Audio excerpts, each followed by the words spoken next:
Hello guys, welcome to my channel basic math and science. I am Dheeru Tiwari. Let's start.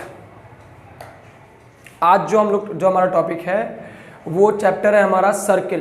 Class 10 का एक important chapter है, chapter 10 है circle. ये आपके term 2 के हिसाब से भी, इमेज से ही बहुत ही बेहतरीन चैप्टर है। और आपके बेसिक्स की बात करें अगर, तो ये बहुत इंपॉर्टेंट चैप्टर है। हालांकि 9th क्लास में और 8 में आपने बेसिक्स देखे हैं, लेकिन 9th में जो ज्योमेट्री बेसिस सर्किल था उससे थोड़ा अलग होता है ये। इसमें आपको एरिया से थोड़ा सा रिलेटेड क्वेश्चन होता है और इसमें आपको मिलेगा जैसे टेंजेंट से रिलेटेड क्वेश्चन मिलेगा। ठीक है, तो चलिए हम स्टार्ट करते हैं। पहले बेसिक्स की बात करते हैं कि एक सर्किल होता क्या है। देखिए, जो सर्किल होता है वो एक क्लोज सरफेस होता है, वो भी कर्व लाइन से, एक कर्व लाइन से घिरा हुआ एक क्लोज सरफेस होता है। क्लोज सरफेस होता है जिसमें एक ये जो आपको बाउंड्री जो दिख रहा है, ये जो आपको बाउंड्री जो दिख रहा है, ये जो बाउंड्री है इसको कहते हैं सरकमफ्रेंस। ये थोड़ा सा मैं बेसिक्स इसीलिए बता रहा हूँ ताकि जब हम मेन टॉपिक स्टार्ट करें तो आपको समझ में आ जाए। इसको C से डिनोट किया जाता है, C से डिनोट किया जाता है और C बराबर फॉर्मूला होता है 2 पाई R। ये जो फॉर्मूला है वो होता है 2 पाई R, जहाँ पे पाई का जो वैल्यू है वो दोनों में से कोई भी आप ले सकते हो, या तो 22/7 ले लो या फिर 3.14 ले लो। ठीक है, और ये जो सरकमफ्रेंस है कहीं कहीं इसको पेरीमीटर के हिसाब से भी जाना जाता है, पेरीमीटर ऑफ द सर्किल, क्योंकि ये इसका जो बाउंड्री है ना उसी को पेरीमीटर भी कहा जाता है। तो फॉर्मूला सेम हो जाएगा जो है वो। इसमें एक पॉइंट होता है सेंटर। सेंटर कहाँ होगा? एकदम बीच में। ये जो है ना, ये है सेंटर।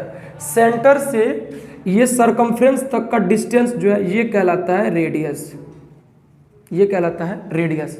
तो अगर बात करें कितने, एक सर्किल में कितने रेडियस, तो ये सभी रेडियस हैं। ये जहाँ से भी डिस्टेंस होगा ये सभी रेडियस है। तो एक सर्किल में इनफाइनाइट रेडियस होता है। ठीक है, एक सर्कल में इनफाइनाइट रेडियस होता है, बहुत सारे रेडियस होते हैं। अगर बात करते हैं कि मान लीजिए एक सर्कल है, उसमें बहुत सारे रेडियस हैं, लेकिन आपको एक लाइन ड्रॉ करना है। तो लाइन ड्रॉ करोगे, अगर वो लाइन सेंटर से होके गया, यानी कि एक ऐसा लाइन ड्रॉ करो किसी सर्किल में जो सर्किल के बाउंड्री को 2 पॉइंट पे इंटरसेक्ट करे थ्रू द सेंटर, यानी सेंटर से होते हुए जाए, तो उसको कहते हैं डायमीटर। इसको कहते हैं डायमीटर। इसको D से डिनोट किया जाता है। तो आप देख रहे होंगे कि जो डायमीटर है ना, जो डायमीटर है वो यहाँ से लेकर यहाँ तक भी रेडियस और यहाँ से लेकर यहाँ तक भी रेडियस, यानी जो डायमीटर है वो दोनों रेडियस को जोड़ने के बराबर है, यानी R प्लस R, यानी D बराबर हो गया 2R। इसीलिए R बराबर होता है D/2। R is equal to होता है D/2। और अगर डायमीटर दिया हो और रेडियस पूछ दे तो ये फॉर्मूला, और रेडियस दिया हो और डायमीटर पूछ दे तो ये फॉर्मूला। ठीक है, अब उसके बाद मान लीजिए कि आपने लाइन ड्रॉ किया, आपने जो है लाइन ड्रॉ किया, लेकिन वो लाइन जो है वो सेंटर से होके नहीं गया। यानी आपने सर्कल ड्रॉ किया, सेंटर भी ड्रॉ किया, लेकिन वो जो लाइन है वो सेंटर से ना होकर के साइड से गया, यानी इंटरसेक्ट तो किया इस सर्किल को, ये इंटरसेक्ट तो इस पॉइंट पे टच तो किया, लेकिन ये क्या है, सेंटर से नहीं गया। तो इसको बोलते हैं कॉर्ड, CHORD, इसको कहते हैं कॉर्ड। ठीक है, तो एक सर्किल में बहुत सारे कॉर्ड हो सकते हैं, बहुत सारे कॉर्ड। एक सर्किल में डायमीटर भी बहुत सारे हो सकते हैं। डायमीटर की बात करें तो आप ऐसे ले लो, ऐसे ले लो, ऐसे ले लो, ये सब डायमीटर ही है। एक सर्किल में कॉर्ड भी बहुत सारे होते हैं। ठीक है, तो अगर वो लाइन जो सेंटर से होके जाए, यानी सर्किल को दो पॉइंट्स पे इंटरसेक्ट कर दे और सेंटर से होके जाए तो उसको डायमीटर कहते हैं। लेकिन अगर वो लाइन सेंटर से पास नहीं करे तो उसको कहते हैं कॉर्ड। ठीक है, वैसे कॉर्ड का लेंथ निकालने का एक अलग अलग अपना टेक्निक होता है। आपने कभी पढ़ा होगा शायद, ये चैप्टर था एरिया ऑफ सेक्टर निकालने वाले में, उसमें कॉर्ड का लेंथ वगैरह निकालना था। खैर वो टर्म 1 का है, तो अगर मैं वो चैप्टर जब स्टार्ट करूंगा तो मैं बता दूंगा उसको। चलिए, ये यहाँ तक हो गया क्लियर। अब इसमें एक और लाइन आता है। अगर मान लीजिए कि सर्कल है और लाइन सेंटर से भी नहीं गया और पूरा का पूरा इंटरसेक्ट नहीं किया, पूरा आर पार हो गया, तो उस लाइन को बोलते हैं सेकेंड लाइन। सेकेंड लाइन, उस लाइन को बोलेंगे हम सेकेंड लाइन। एकदम आर पार चला गया तो सेकेंड लाइन। अगर यहाँ से यहाँ तक का बात करते तो कॉर्ड होता है। ये यहाँ से यहाँ तक ये वाला जो लाइन है कॉर्ड है, लेकिन चूंकि ये लाइन पूरा आर पार हो गया है तो इसको बोलते हैं सेकेंड लाइन। अगर मान लीजिए कि सर्कल है, बिल्कुल है, और वो पार नहीं किया, बस टच करके चला गया, बस टच करके चला गया, यानी कि ये जो सर्किल है इसको इस लाइन ने एक पॉइंट पे इंटरसेक्ट किया, सिर्फ वन पॉइंट पे इंटरसेक्ट किया, तो इसको बोलते हैं टेंजेंट। इसको बोलते हैं टेंजेंट, टेंजेंट बोलते हैं इसको, टेंजेंट बोलते हैं। और सेंटर ये हो गया, और सेंटर से जो भी लाइन टेंजेंट पे आएगा, जो भी लाइन टेंजेंट पे आएगा और जहाँ पे वो सर्किल वो टेंजेंट सर्किल को टच करता है उसको बोलते हैं पॉइंट ऑफ कांटेक्ट। उसको बोलते हैं पॉइंट ऑफ कांटेक्ट, यानी इस ये हो गया point of contact, point of contact, ये हो गया पॉइंट ऑफ कांटेक्ट। और जो सेंटर से जो लाइन आएगा इस पॉइंट ऑफ कांटेक्ट पे, वो हमेशा परपेंडिकुलर होता है टेंजेंट पे, यानी कि जो रेडियस जो आ रहा है टेंजेंट पे, जो भी रेडियस टेंजेंट पे आ रहा है यानी पॉइंट ऑफ कांटेक्ट पे आ रहा है, वो हमेशा परपेंडिकुलर होगा, 90 डिग्री का होगा। ठीक है, यानी कि ये बात भी श्योर हो गया कि अगर टेंजेंट के पॉइंट ऑफ कांटेक्ट से कोई लाइन 90 डिग्री पे जाए, मतलब कि 90 डिग्री पे जाए, तो वो सेंटर से होके ही जाएगा। हालांकि ये प्रूफ भी करना है आप लोगों को, और जब मैं 10.2 एक्सरसाइज पढ़ाऊंगा तो उसमें क्वेश्चन है इस पर, मैं वो भी प्रूफ कराऊंगा। तो ये था हमारा बेसिक्स। ठीक है, अब इसमें आपको एक पॉइंट है, थ्योरम है एक थोड़ा सा दिया हुआ है, थ्योरम 10.1। थ्योरम 10.1 क्या कहता है कि the tangent at any point of the circle is perpendicular to the radius through the point of contact. मैंने वहीं अभी जस्ट समझाया था उसको कि जो टेंजेंट पे जो लाइन परपेंडिकुलर आता है वो रेडियस होता है, या ये भी कह सकते हैं कि जो लाइन पॉइंट ऑफ कांटेक्ट पे परपेंडिकुलर जाता है वो सेंटर से होके जाता है, इसीलिए वो रेडियस है। तो यही ये 10.1 का थ्योरम भी है। ठीक है, अगर मान लीजिए कोई ये कहता है कि आप प्रूफ करके दिखाओ कि जो परपेंडिकुलर लाइन है वो सेंटर से ही होके जाएगा, कैसे प्रूफ कर पाएंगे हम? तो इसके लिए मैं पढ़ाऊंगा 10.2 में, तो उस वक्त हम लोग देख लेंगे। हालांकि मैं इसको अभी इसीलिए प्रूफ नहीं कर रहा हूँ कि आखिर हमको जब करना ही है तो अभी करने का कोई मतलब नहीं बनता है, क्योंकि जब मैं 10.2 कराऊंगा तो उसमें एक पैटर्न क्लियर होगा, एक रेगुलरिटी मेंटेन होगी, तो ज़्यादा अच्छा होगा, ज़्यादा समझ पाएंगे आप। चलिए अब हम देखते हैं, इसमें एक रिमार्क दिया हुआ है। आप जब बुक पढ़ोगे पेज नंबर 209 में, पेज नंबर 209 जब पढ़ोगे तो उसमें एक रिमार्क करके दिया हुआ है, रिमार्क। इसका क्या मतलब है? देखिए बुक में रिमार्क जो दिया हुआ है बहुत इंपॉर्टेंट पॉइंट है। चलो मैं पहले पॉइंट पढ़ता हूं। By theorem above we can conclude that any point on the circle there can be only one tangent. यानी कह रहा है कि इस थ्योरम से ये जो हमने जस्ट प्रूफ किया है, इस थ्योरम से हमें क्या पता लगा कि इस पॉइंट ऑफ कांटेक्ट से सिर्फ एक ही टेंजेंट जा सकता है। इसका मतलब कि किसी सर्किल पे एक पॉइंट से, सर्किल के सरकमफ्रेंस पे किसी एक पॉइंट से सिर्फ एक ही टेंजेंट ड्रॉ हो सकता है। ठीक है, तो इसका रिमार्क यही हुआ। दूसरा पॉइंट क्या कहता है? The line containing the radius through the point of contact is also something called to the normal to the point. यानी कि ये कह रहा है कि जो पॉइंट ऑफ कांटेक्ट पे जो लाइन आके मिल रहा है वो ये भी बता रहा है कि इसको नॉर्मल कहेंगे, यानी एक तरह से परपेंडिकुलर कह सकते हैं। कहीं कहीं आपको परपेंडिकुलर को नॉर्मल भी कहा जाता है। ठीक है, तो यही था इस रिमार्क का पॉइंट। अब देखते हैं 10.1 कह रहा है 1 नंबर क्वेश्चन में कि how many tangents can a circle have. एक सर्किल के पास में कितने टेंजेंट होते हैं? तो आपको मैंने अभी जस्ट समझाया कि एक सर्किल के पास में चूंकि पॉइंट ऑफ कांटेक्ट बहुत ही ज़्यादा है तो उसके इनफाइनाइट टेंजेंट होंगे। कब? एक सर्किल पे इनफाइनाइट टेंजेंट होंगे। लेकिन अगर चैप्टर में क्वेश्चन में ये पूछ दिया कि एक पॉइंट ऑफ कांटेक्ट से कितने टेंजेंट जाएंगे, तो आप कहोगे सिर्फ एक टेंजेंट पॉइंट ऑफ कांटेक्ट से। लेकिन अगर होल सर्किल का बात कर दें तो इनफाइनाइट। अब एक फिल इन द ब्लैंक्स है। A tangent to a circle intersects its in. एक टेंजेंट जो है वो सर्किल को किस पॉइंट पे काटता है? That is point of contact. मैंने अभी जस्ट रिसेंट आपको बताया था। A line intersecting a circle in a 2 points is called. कह रहा है कि अगर एक लाइन सर्किल को 2 पॉइंट पे इंटरसेक्ट करके चला जाए, मतलब आर पार करके चला जाए, तो उसको सेकेंड लाइन कहते हैं। अ circle can have dash parallel tangent at most. अब देखिए, अगर मान लीजिए कहता कि how many second line a circle have, एक सर्किल के पास में कितने सेकेंड लाइन पैरेलल है, ठीक है, तो पैरेलल का बात करेंगे तब तो बहुत ज़्यादा हो जाएगा, बहुत ही ज़्यादा हो जाएगा। अगर पैरेलल टेंजेंट के बारे में बात करें, पैरेलल सेकेंड लाइन के बारे में बात करें तो बहुत ज़्यादा होगा। लेकिन अगर मान लीजिए कि यहाँ से एक लाइन होकर चला जाए और यहाँ से एक होके ये, तो अगर टेंजेंट की बात करें तो एक यहाँ से निकला है और एक ये वाला लाइन निकला है, यानी कि इस पूरे पैरेलल लाइंस में सिर्फ मात्र 2 ही ऐसे लाइन हैं जो कि टेंजेंट बन सकते हैं। यानी कि ज़्यादा से ज़्यादा अगर पैरेलल टेंजेंट के बारे में बात करिएगा तो सिर्फ 2 ही लाइन होंगे उस लाइंस में जो इंटरसेक्ट करते हैं, उसमें केवल टेंजेंट होगा, ठीक है। अब कह रहा है कॉमन पॉइंट, यानी ऐसा पॉइंट जो सर्किल के पास में है और वहाँ से टेंजेंट टच करके जा रहा है, तो इन दोनों के बीच में जो कॉमन पॉइंट है उस पॉइंट को क्या कहते हैं, that is point of contact, आपको पता है। थर्ड नंबर क्वेश्चन देखते हैं, a tangent P Q at a point P of the circle of radius 5 centimetre meets a line through the centre O. चलिए देखते हैं, इसका फिगर पहले जरूरी बनाना है। चलिए फिगर देखते हैं कैसे बनेगा। इसमें देखिए क्वेश्चन में ना फिगर बहुत जरूरी है इसका, ठीक है। कह रहा है a tangent P Q at a point P of a circle of radius 5 centimetre. अच्छा, एक सर्कल है, ठीक है, इसका रेडियस है 5 सेंटीमीटर का, तो ये मान लीजिए P और ये पी क्यू टेंजेंट है, पी क्यू टेंजेंट हो गया। Meets through the centre O eight a point Q। अच्छा, यानी O से जब ये लाइन जाता है तो OQ पे मिल जाता है, कोई दिक्कत नहीं है। ये हो गया 90 डिग्री का।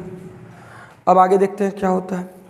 इफ़ OQ इज 12, ये हो गया O, यानी ये हो गया 12 सेंटीमीटर, तो बताइए कि what is the length of tangent. आपको पता है कि ये पाइथागोरस थ्योरम से यूज करके बनाते हैं।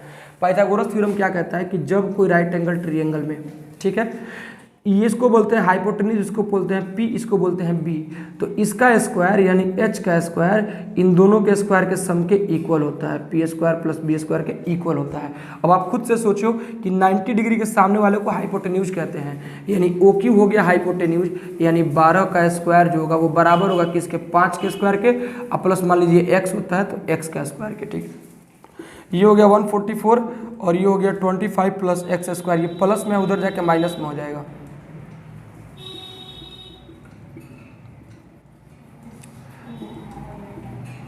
यानी कि इसका जो वैल्यू होगा वो √119 सेंटीमीटर हो जाएगा। ये स्क्वायर उधर जाके रूट बनता है, वैसे स्क्वायर जाके रूट बनता है ऐसा कुछ है नहीं, ठीक है, ऐसा कहीं भी नियम नहीं लिखा है कि स्क्वायर जाके रूट बनता है। असल में क्या है कि ये जो स्क्वायर है ना, ये एक्स स्क्वायर इक्वल टू मान लीजिए कि 119 लिखा हुआ है, तो उसका नियम ये है कि इसका एक्सपोनेंशियल जो है ना वो रेसिप्रोकल हो जाता है, एक्सपोनेंशियल जो है वो रेसिप्रोकल हो जाता है, यानी कि एक्स स्क्वायर जो है जब ये इधर पहुंचेगा ना तो ये 119 का पावर 1/2 हो जाएगा।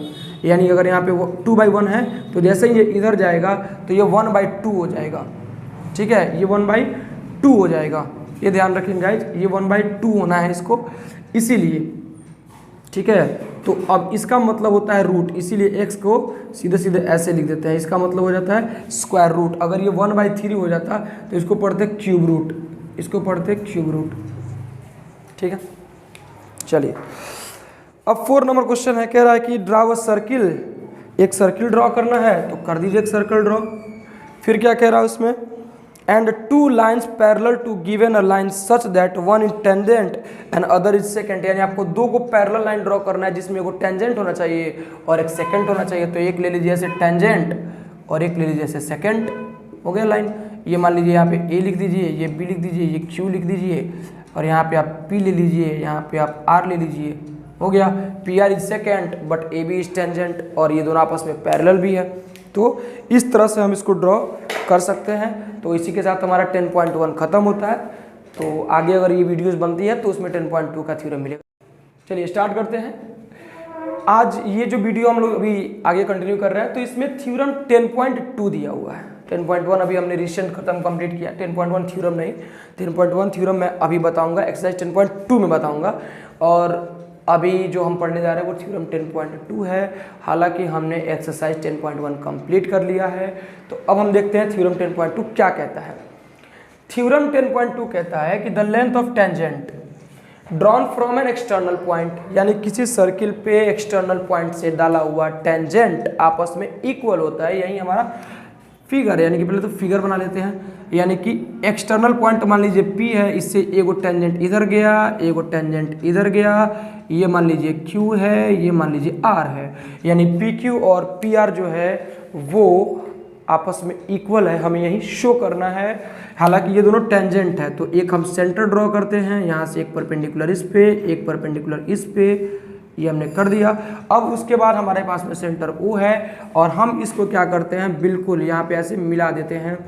ठीक है, अब हमें क्या शो करना है, चलिए हम पहले लैंग्वेज लिखते हैं। कैसे प्रूफ होता है, हम पहले लैंग्वेज लिखते हैं। क्या लैंग्वेज है हमारे पास में, क्या क्या गिवन है। Given that circle with centre O have two tangents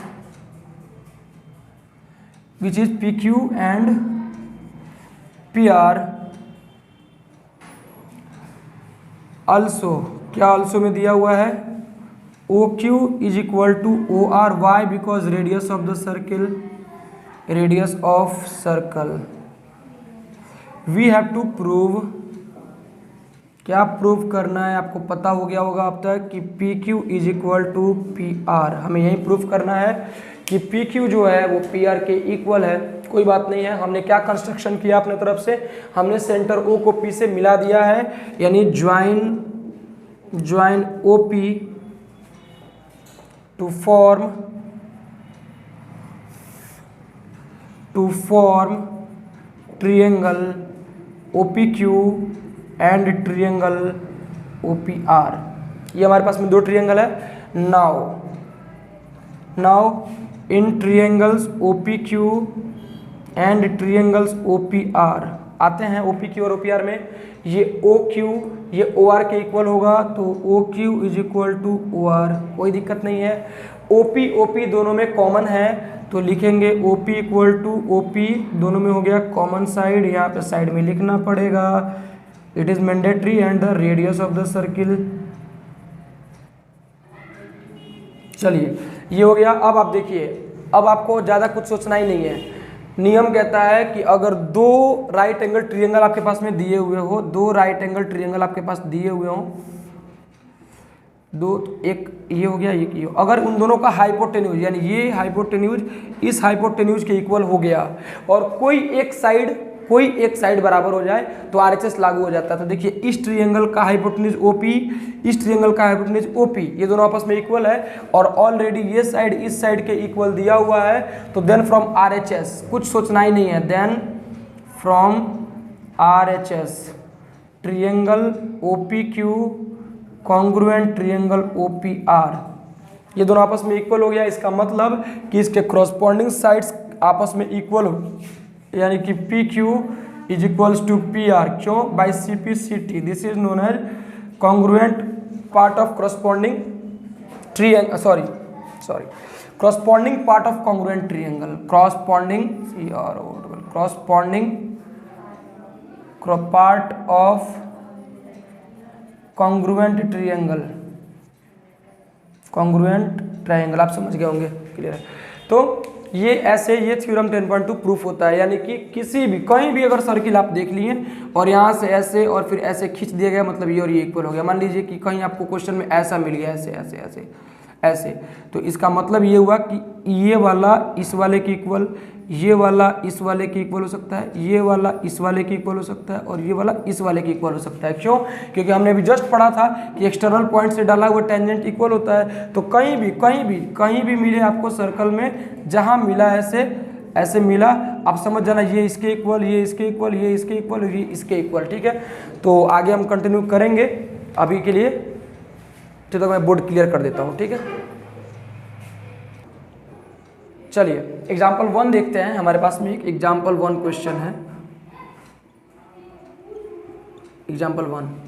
ठीक है, एग्जाम्पल 1 कहता है प्रूव दैट 2 कॉन्सेंट्रिक सर्किल्स। तो पहले तो आपको 2 कॉन्सेंट्रिक सर्किल बना लीजिए आप। ये हो गया कॉन्सेंट्रिक सर्किल। बहुत बच्चों के मन में कॉन्सेंट्रिक सर्किल को लेकर कन्फ्यूजन रहता है, लेकिन आप समझ लीजिएगा वो सर्किल जिसका एक ही सेंटर हो वो सब सर्किल्स का कॉन्सेंट्रिक सर्किल कहते हैं। कह रहा है कि prove that the concentric circles the chord of larger circle, यानी बड़ा वाला सर्किल का वो कॉर्ड है जो उसके लिए टेंजेंट बन जाता है, यानी उसको छू के निकल गया। मान लीजिए कि वो पी क्यू है और आर पे टच करके गया है। चलिए क्वेश्चन में जब फिगर दे दिया तो क्या दिक्कत है, ए पी भी मानते हैं, ए पी और बी है, कोई दिक्कत नहीं है। सेंटर है अपने पास में ओ, C1 C2 दिया हुआ है, ये C1 है ये C2 है। चलिए तकलीफ क्या है इसको, तकलीफ ये है इसको कि जो कि इसमें bisect the point of contact, मतलब कह रहा है कि कॉर्डवा जब गया तो ये टच किया ना, तो जहाँ पे ये टच किया इसका मतलब कि ये कॉर्ड इस सर्किल पे टच होने के बाद बाइसेक्ट हो गया, यानी 2 भाग में बट गया। इसका मतलब इसको इससे मिला दीजिए, यहाँ भी 90 बन गया, यहाँ भी 90, इसको इससे मिला दीजिए, इसको इससे मिला दीजिए। We have to prove that AP is equal to PB, AP is equal to PB। अभी मैंने जो थ्योरम समझाया था सेम वही का अप्लाई करना है। आई ट्रायंगल इस ट्रायंगल के कॉन्ग्रुएंट है, क्यों?